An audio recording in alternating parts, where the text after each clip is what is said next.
The average rent in new tenancies has grown by nearly 12% year on year, marking its highest annual rent level since 2007. And that's according to a new report from the Residential Tenancies Board. And Rory Hearne, Assistant Professor in Social Policy at Maynooth University and author of Gaffs, joins us. Rory, what are we seeing here? Because obviously, new tenancies now are, I think, a couple of €100 more expensive every month for renters than existing tenancies. So what is that reflecting?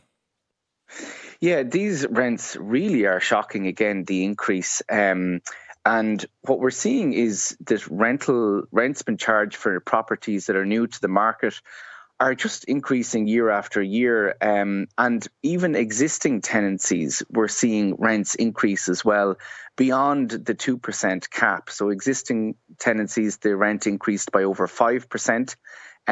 Which is clearly above the 2% cap. So what we're seeing is there are clearly issues of some landlords not following the existing rules in terms of the 2% cap. And we're seeing that the new supply, the new, the build to rent accommodation that's coming on board is really, really expensive. Yeah. And that How, Rory, are they getting around the 2% rent cap, the 2% increase rent cap? Because, it's there, it's in law. We have rent pressure zones, and maybe not the whole country. There's an argument that should be the case. But how are they getting around it? Is it just that tenants won't complain because they're so afraid of eviction and there's nowhere else for them to go? What are we seeing? That's exactly it. The tenants are, terrified. We've seen over 20,000 notices to quit issued to tenants in the last 18 months alone. Tenants are, terrified. There's nowhere, where will they be able to afford to rent? Because, as I said, the new tenancies are so expensive. So they're reluctant to report their landlord. And there is a real lack of enforcement. There's a lack of enforcement by the Residential Tenancies Board.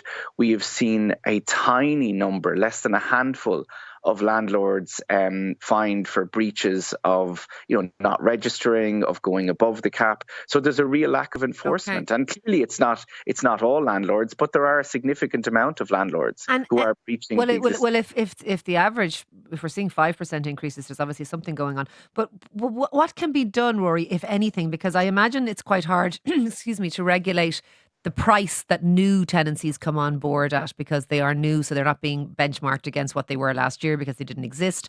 And obviously, there's accommodation in such short supply. So what, if anything, can be done? Well, I think we have to look at quite radical measures. I think that we do need to control the new rents coming to the market. In other European countries, they look at benchmarking rents according to general affordability levels. And clearly, rents, I was looking at new developments where they're Griffith Wood, for example, 2,100 for a one bed, 3,300 for a two bed. These rents are not affordable or sustainable. So I do think we need to look at how can we control the rents of new units coming to the market. And I've also proposed that we should be looking at a 20% across the board reduction in rents, which would bring them back to 2020 levels. Rents have increased by 107% since 2012. Wages have only increased by 27%. Okay. So rents are completely out of whack with the rest of the economy. Very, very difficult for generation rent out there. Thank you for speaking to us on all of that this morning. That is Rory Hearne, their Assistant Professor of Social Policy at Maynooth University.